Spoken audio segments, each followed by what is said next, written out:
I had been enjoying a much-needed vacation in Thailand when the nightmare began.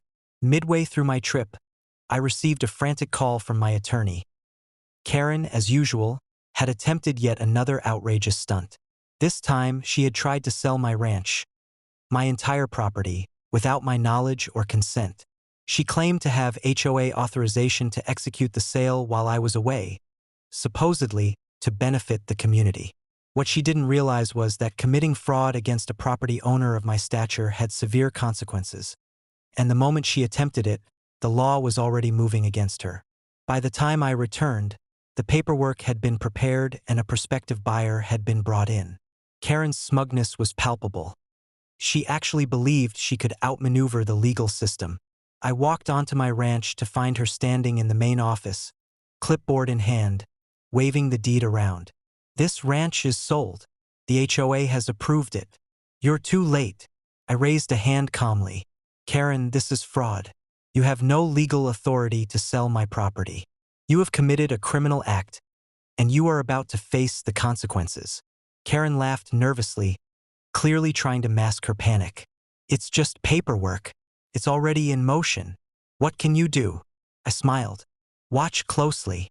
Within minutes, I had activated my security protocols, remotely alerting the local sheriff's department and federal authorities to her actions. The moment she attempted to finalize the sale, law enforcement arrived. Deputies surrounded the office, and agents from the county's property fraud unit confirmed that all the documents she was trying to file were invalid and fraudulent. Karen's confidence crumbled instantly. I was just enforcing HOA rules," she stammered. The lead agent shook his head. "Ma'am, attempting to sell private property you don't own constitutes fraud and criminal trespass. You are under arrest." Karen's panic escalated as deputies read her rights and began processing the arrest. Her attempts to claim HOA authority were meaningless.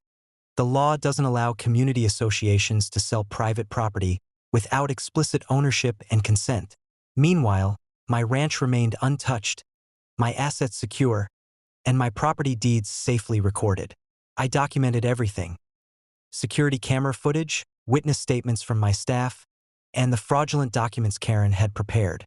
These records ensured that she would not be able to challenge the arrest or claim ignorance. The HOA board was notified immediately, stripping her of any remaining enforcement privileges and issuing a warning that any future unauthorized attempts to interfere with property could result in severe criminal penalties. By the end of the day, Karen had been arrested, booked for fraud, and publicly humiliated.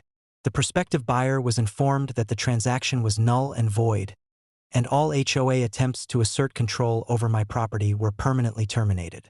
I personally met with the deputies and agents to confirm that my ranch was fully protected and that no further incidents could occur without immediate legal consequences. Karen had thought selling my ranch while I was on vacation would assert HOA power and intimidate me. Instead, she triggered criminal intervention, public humiliation, and permanent loss of authority, all while my property, assets, and legal rights remained fully intact.